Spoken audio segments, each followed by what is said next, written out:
So I think we go Citadel, we keep removal and go from there. 1 damage is fine. We want to get as much damage from, card advantage from the split up as humanly possible, because we have a long way to go. We can miss land for 3 turns, and those will be the only place we can make. So we need to prepare for it. Counter, sure. Let's see the play. This is the big turn. Inquisitor. So this will be tapped. I'm not sure what we need to get rid of. I think it might be Ashiok. I think we have to go for Ashiok, which means that we need 1 more land, and Professor becomes the big guy. We cannot count on Ashiok for foreseeable future. I mean, this should be the moment, huh? It's only +2 right now. They get the scry. So next time we split up. They have nothing, they lose this, and I think we have to go for it. Scry is something I'm not super happy with, but it's only a scry, it's not like, you know, extra cards or anything. So I think I hope we can tank it. They either keep on top, which means nothing changed, or they put on the bottom, which means top card is random. Not fully accurate, but okay, you can explain it this way, and it hurts less when your opponent gets it. Alright, keep guard. 6 damage, let's go. With authority we always have more time than normally. We missed. Bet at magic, very big deal. But fortunately we are prepared. This is why, by the way, guys, we play 8 sweepers. Not only 4 Days of Judgment, but also 4 split ups and authority to go with split ups to make it always a full sweeper. Okay, so it should be authority into removal. They have nothing. We need to punish them immediately. Every time you see they don't have Shard Mage Rescue, you just hit them instantly where it hurts. They have probably like around 2 plays before scooping, I would guess. We go back to 15. Can I get the land? Nope. The answer you were looking for is a nope. Is a resounding nope. Let's go this. I'm not happy about giving the map token, so probably split up was the better choice, but I'm greedy and I will go with get lost just to maximize this value. And every creature is tapped, so this always hits anything, you know, everything they play. Please 1 drop? Nope. This is why I didn't like the map token. Inquisitor, they took it. They will just take every creature at this point. It's still not a land on 25 landers, and 1/5 of the deck were still missing, but Ajani will do just fine here. And we can start to build a board. So this will be Inquisitor. I really hope for a 2-drop, because then we get 2 for 1, and that will be devastating. And as you can see, the Ashiok will probably not come into play in this game. Exile a card. Let's go with 1 split up. I could go full removal route and make sure Professor is unplayable as well. Okay. They have a lot of tricks, but I think with this split up... By the way, look at this, we would never play a freaking 4-drop in 13 cards. Fortunately, we are prepared, and with this play we probably win, because they invested so much into this last play. That was their Hail Mary play, and they probably don't have really anything anymore. See? Magic Freak? More like Magic Dead. That was a good one. You told him so. Alright, top 600. Bro, we are just ranking up with everything. Okay, we have some Chocobo. So what does it mean? What does it mean? We probably need to kill it. But I think we have time. Because we can shoot the Sheriff, they probably cannot really play around it. And even if they can, they will hexproof it, and we can kill it with Sweeper always. Let's see the 2-drop. I really think they are trying to bait removal here. There must be a 2-drop that is better. Oh, here you go! The 1 2-drop that matters. But Sloth, it is just a 1/1. You shouldn't be saying that Badger is way too busted. Oh, let's look at the next turn.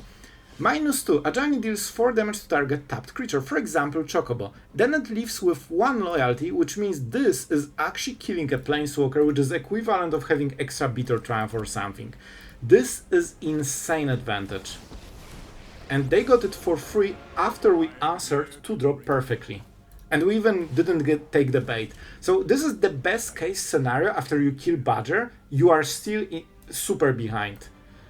It's okay if they whiff on the play, but if they never whiff and they have like gut curve, man, they are just getting more and more ahead as you keep removing stuff, which is the opposite of what we should be having. So I think we go for this.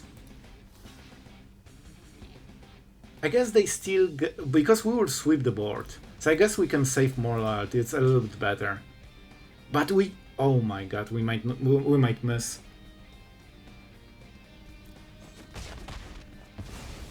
What do we go for? We missed a land, and at this point we have no good plays. We were really bad at the most important part of playing high mythic competitive, gameplay, hitting lands and playing sweepers.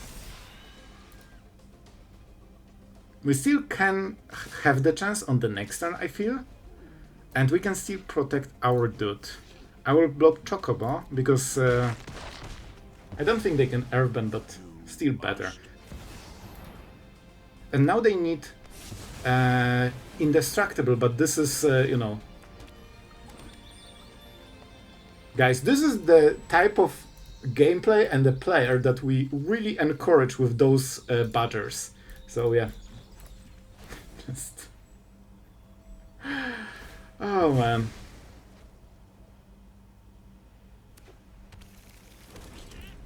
And at this point we are in a decent spot, but we are not winning yet, because our opponent does pretty much nothing else than playing Badgers every second turn, and that always gets them ahead.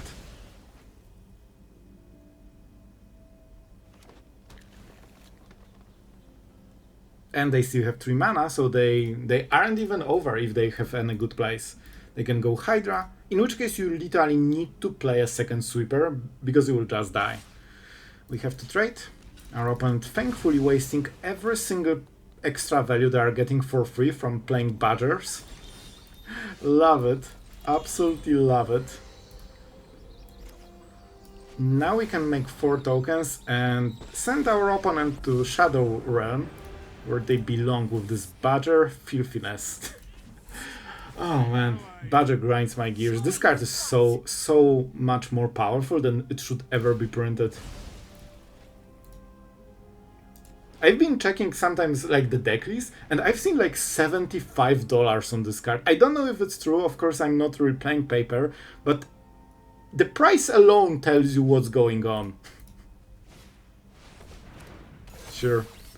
Man, they have stuff like this and they're just wasting those lands like it's nothing. And it can always work as long as you miss on sweepers and removal. So at this point we need to get this.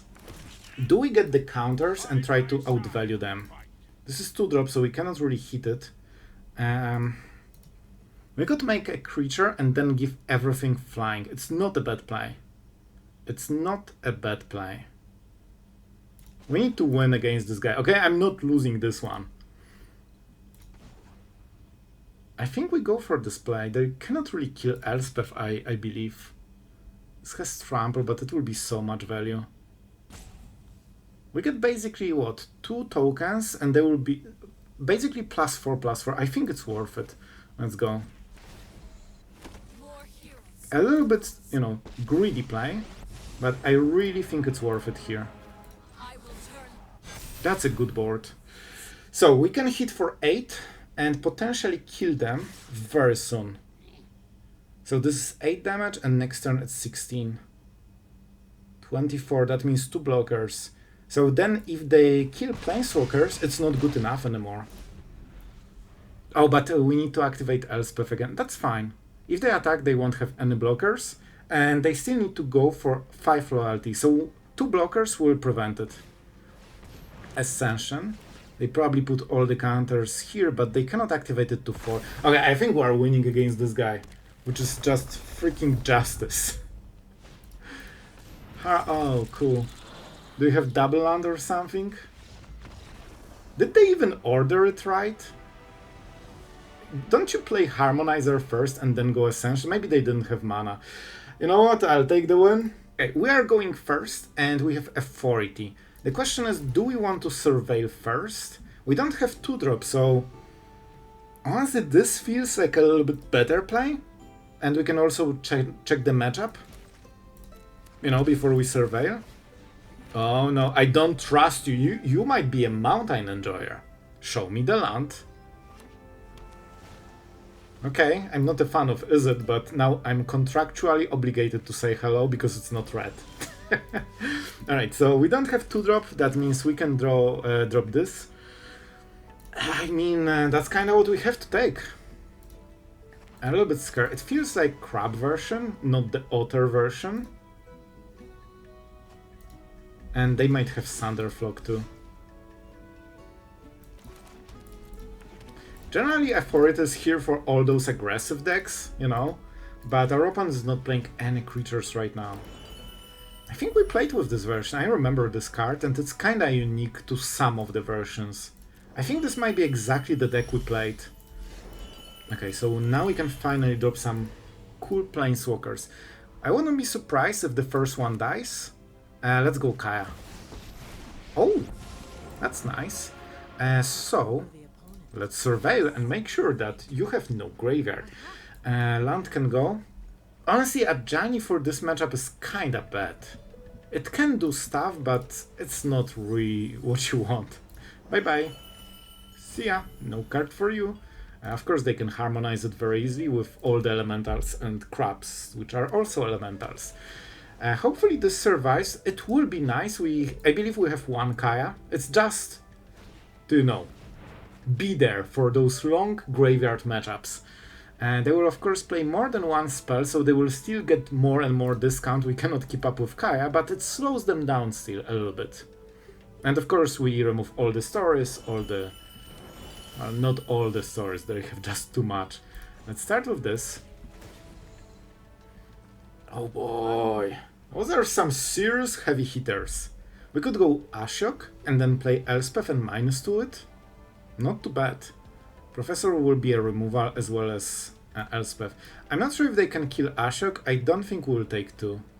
We have Professors. And of course one of the stories needs to go. Land. We could go for the ultimate, which also gives us a chance of removing stuff if something drops. This cannot be crap on this turn, so very important. Sorry bro, I really need to think on this. This is so important. Can we win with ultimate or we just stabilize the game? We won't live game too much. I still think it's Ashiok. Let's draw the card. We'll get Elspeth probably immediately. Death Judgment is not the worst, but Elspeth should be good enough.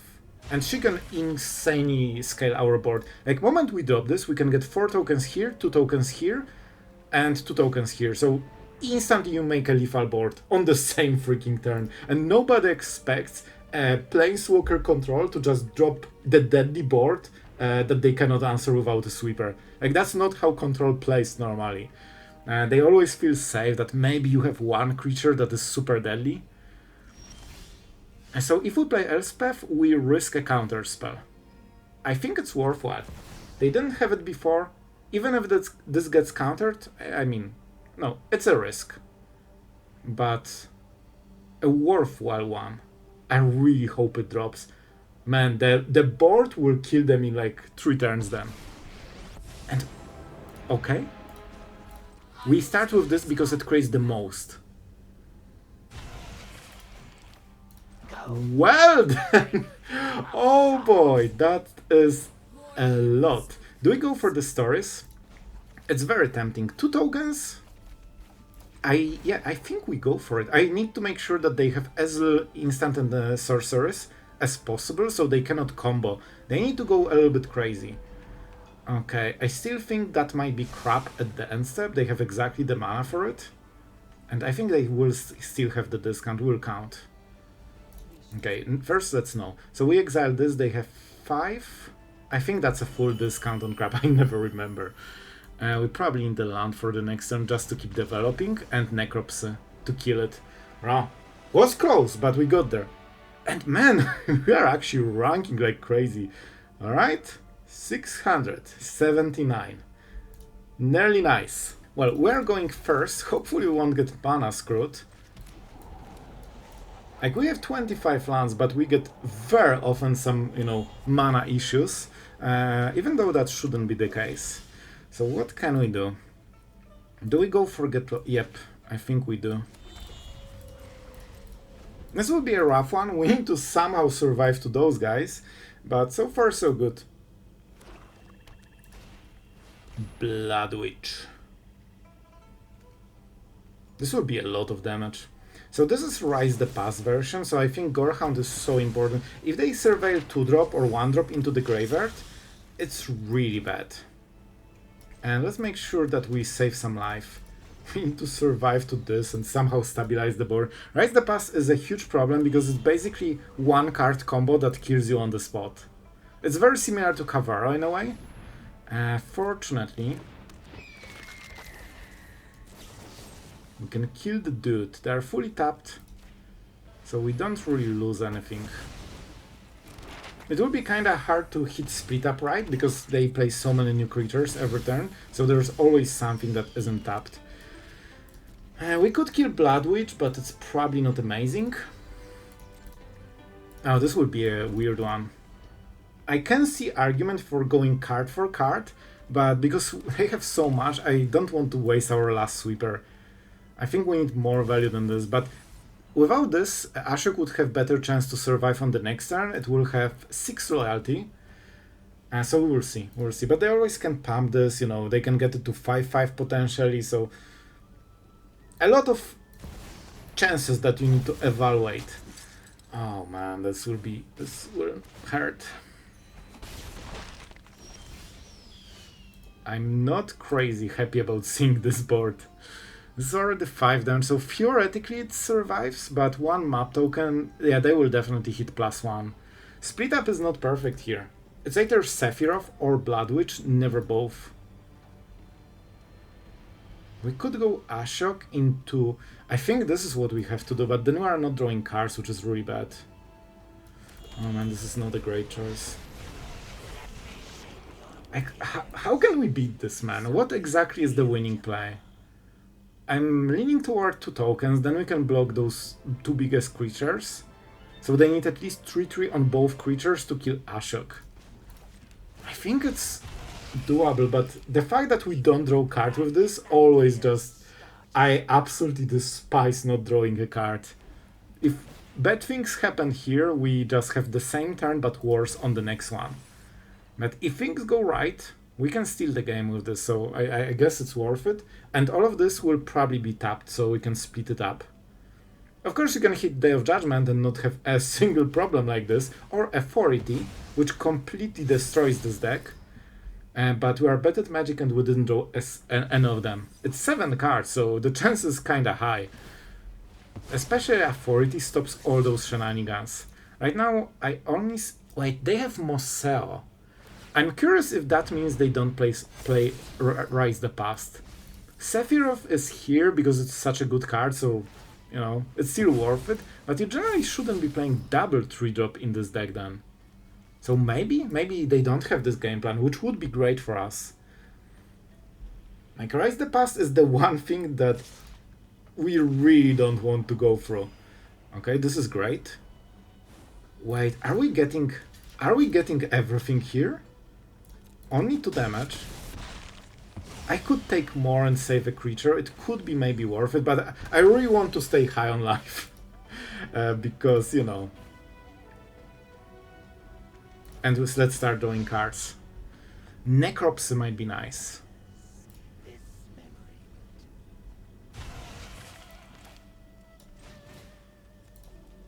That sweeps the whole board. Down to 9, but we have Professor. And also even Cottage. Yeah, this hurts. Oh, will we take more damage? Yeah, this is why you want this Authority. But if they don't have Rise the Past, I think we can beat it. And they really shouldn't be playing together with Moseo, I feel. I didn't check those decks in like last days, but I remember usually you play the whole deck out of 2-drops. Sometimes you even skip Sephiroth.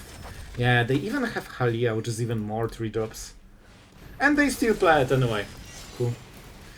I need to count, but...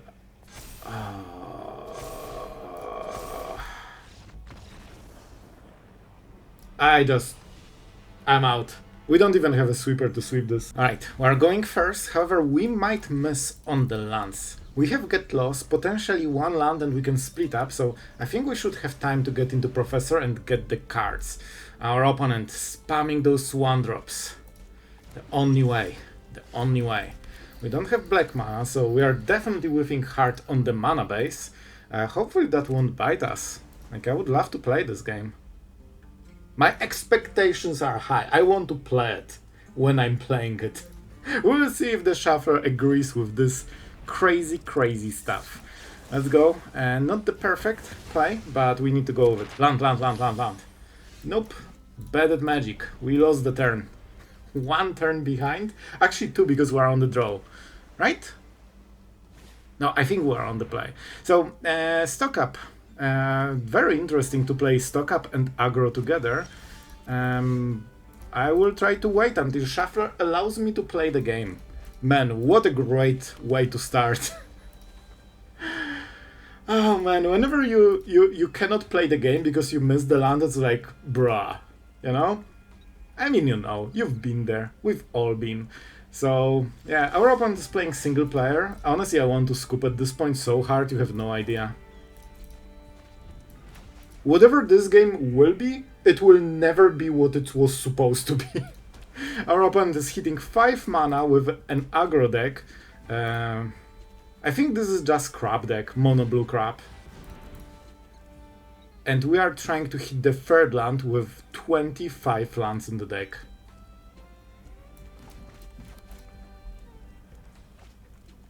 And this is how you lose rank. This is so silly. Basically, I was playing really bad Magic and drawing the wrong cards, and that's it. That's the end.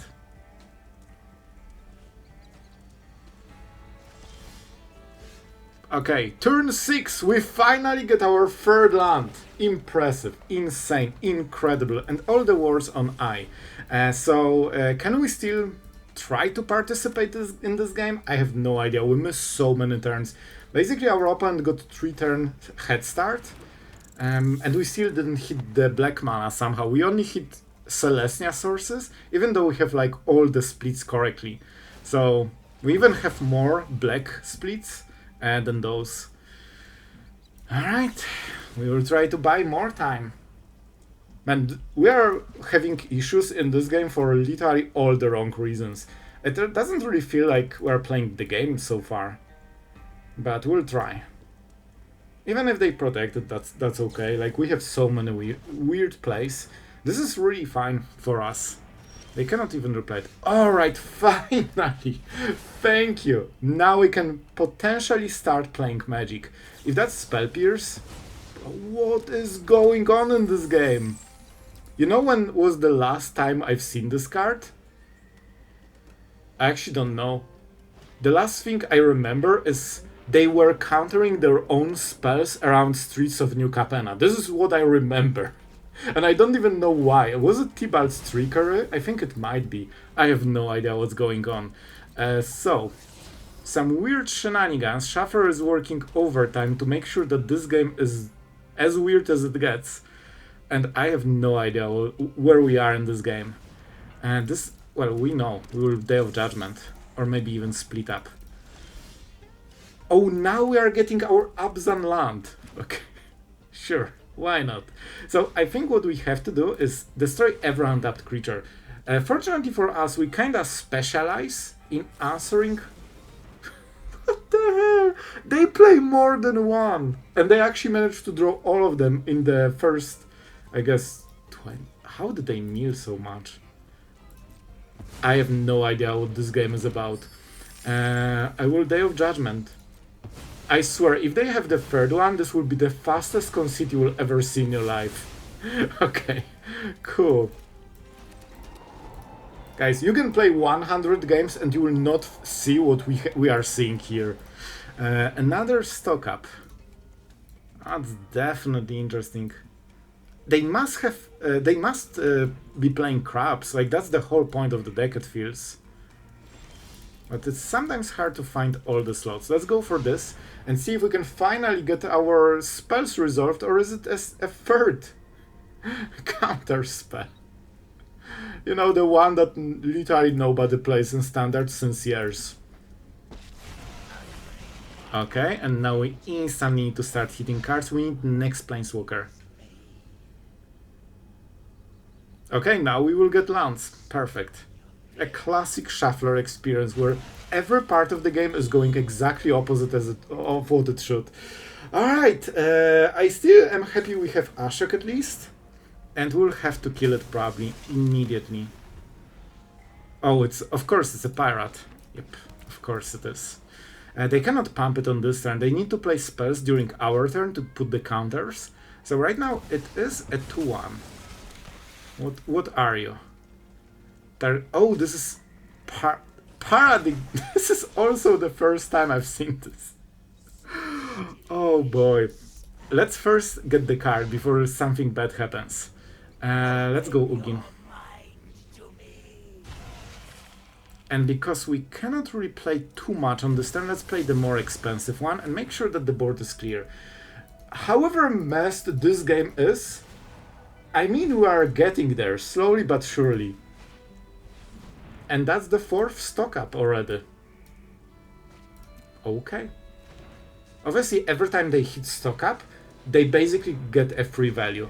And they can go for next 2 turns thanks to this. So every time they hit this, they get like 1 or 2 extra turns of plays. So we cannot kill it, of course.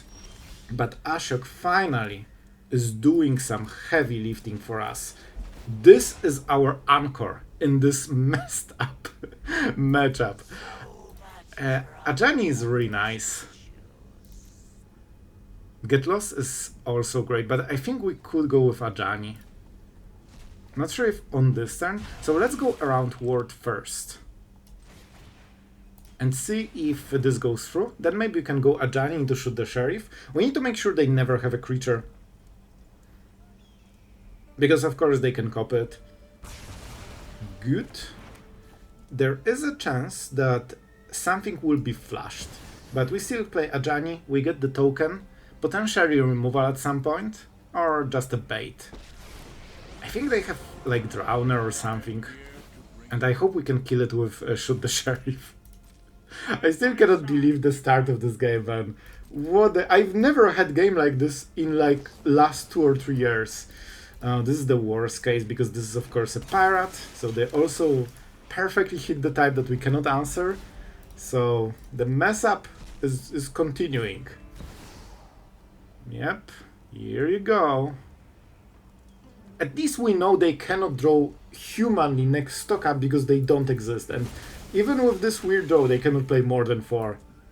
This actually helped them so much. If not those stock ups, they would have 0 cards at this point. And then you just sweep and they concede on the next turn. But here, of course, they can keep going. They cannot put the counter, so attacking is super hard for them. I don't think they can. And that opens very cool plays for us. Very weird one. Okay. Do they just lose the creature and that's it? Okay, I'll take the play. I will take the play. Okay, now first we keep drawing. We need to make sure that we always get this 1 extra card a turn, because this is what is keeping us in the game. And let's go Ra. Maybe we can start hitting their hand. We make a dude. Of course, this can grow and kill a Planeswalker, so we need to be a little bit careful. We could go for Ugin, but it's really juicy counter spell target. So I would love to start discarding from them. Casting Ugin is kinda guaranteed that we remove it, unless they have hexproof.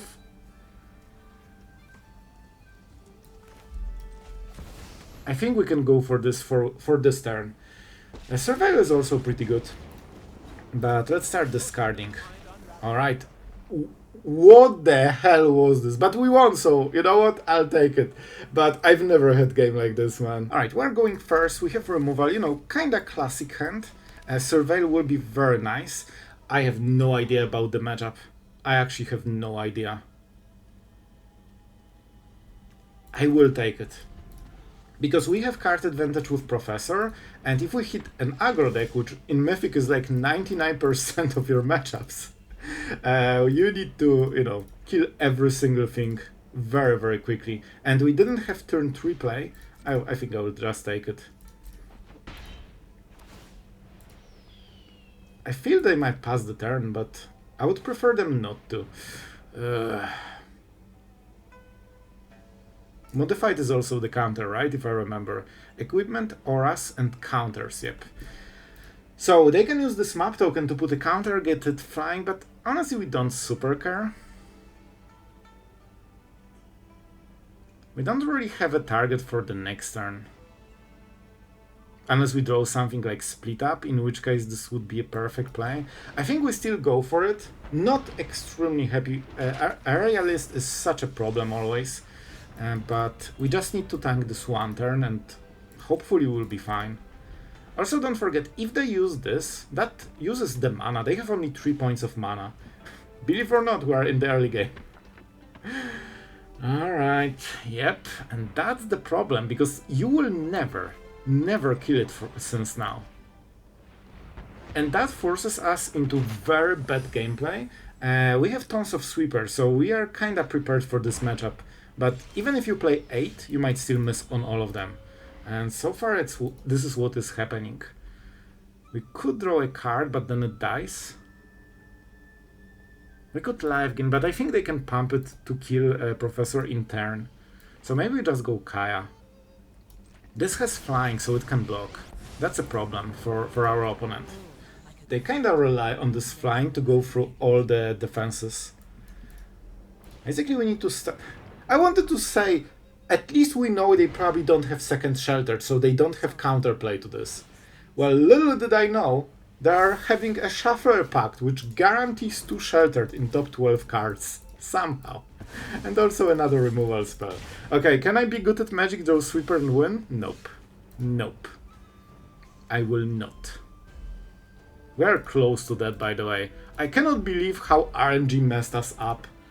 We have 8 sweepers, the chance of not drawing a single one is nearly impossible, and they got 4 of the sheltered and they got 2. So the, you know, Shuffler is working overtime on this one. We could draw. We cannot kill, of course. It costs us 1 life, so I'm a little bit scared that they just have... Oh, they have a Fira armor at the top. We know about it, which means that whatever we do, we die. Amazing, incredible. Absolutely outplayed. Oh my god, this is so annoying. So it's 4, so it's 9. So if we draw with this, we die. So what we have to do is play this plus it. Because everything else kills us or doesn't work. I'm such a huge fan of warding every creature. That means that finally creatures stop dying to removal, so they have like no counter. And that's optimum. And now our opponent can play every spell from the hand and unload all of them and be a true magic god. If this is a non-land, we dead. Okay? We might be at 1 or 2 now. Of course, at every stage, if you hit a sweeper, you just win the game. So basically our whole gameplay is trying to hit a sweeper. And it's a land. Again. What can we do? Nothing. Just wait until Shuffler decides. Shuffler, can we just agree that you tell who wins, so I don't need to be, you know, part of the drawing experience? Oh boy. Can I please draw a card and win? As a matter of fact, we'll not draw a card and win. I think this is enough, right? Or it's +2/+2, I guess. So if we plus... This is such a silly gameplay. Like, honestly, guys, what are we even doing? I'm literally just checking cards from the top, because if I don't draw the right one, I have no chance of winning. And this guy is just killing everything I play every turn. It's 15, so every time we might be at 1 life. Can I please draw Day of Judgment and just win? Nope. Nope. Maybe next turn. Bro, what is this gameplay? I'm losing my mind. I'm not even joking at this point. This is just so silly, man. If we got 7 turns ago a reveal of top 7 cards, I would just tell you who wins. It doesn't depend on anything I do. This was a dead end. Good at magic, and that's how you win games. Wow, that was some flourishing gameplay, bro. And we managed to rank. I cannot believe this game, man. Okay. 15. This is how many Planeswalkers we have in this deck, officially beating our previous record of 14 Planeswalkers in a single deck. So this one was also tested in very high Mythic, so I was kinda excited for this one. And I have some good news. We managed to actually beat the ladder with this. I will show you the stats. And before we will talk about all of this, our absolute legend for today is Mr. Azro, one of our veterans. You guessed it, and I'm so happy that you guys are enjoying the channel for all of this time. And my friend, Abzan Super Friends, or Planeswalkers, with the most Planeswalkers we had ever in this year. This one goes to you. I hope you enjoyed it, and really thank you for being part of the channel for all of this time. I hope that you are having a lot of fun. And about the deck itself, of course we have tons of Planeswalkers, but they're not random. We have, you know, a lot of Ashioks and also Elspeth together with Ajani, because they create tokens. Even Kaya can create tokens, even though that's not the main role. This is for Graveyard Exile. You can also play, you know, Cease and Desist, cut some sweepers, and, you know, equip against Kavaro decks, but this gives you this win con. So moment you drop Elspeth, suddenly every Planeswalker is just creating an army for you. With Professor, we always have life gain, you know, removal, and also card advantage, and this doubles with Ashiok, because Ashiok, of course, is the prime card advantage. You need a little bit more than one of those Planeswalkers, because you are not playing Annex, Tomes, any kind of blue cardo, and Ugin is great, but, you know, it's a 7-drop, and we are not ramping. So this is why we have one on top to just solve all the big problems, and it worked. We went 5 wins, 3 losses. We even ranked up slightly, but I'll be honest, for 5 and 3, I expected a little bit more than 13 spots in Mythic, but we went from like 830 to 817. You have it on the screen. So yeah, so that was the whole adventure. We're playing tons of sweepers, because I think against control decks you just need to drop Planeswalkers and hope they cannot counter them, and against everything else you just need to sweep it. And with Authority and Split Up, you really get this game plan of, you know, trying to set up sweepers. It also combos perfectly with Ajani, because of course you need a tapped creature, and you have, you know, white removal and black removal. So even though you are not playing as much removal as some of the decks, your removal is really slick. You have really nice turn 2 just to kill whatever drops. And yeah, I hope you guys enjoyed. Thank you for watching. Thank you to all our amazing patrons for supporting the content, so we can try the craziest brews and fight with them in Mythic. So thank you guys for that. Really appreciate it. And it's really late for me. I'm recording this in the middle of the night. So I'm off. Thank you for watching, and see you guys tomorrow.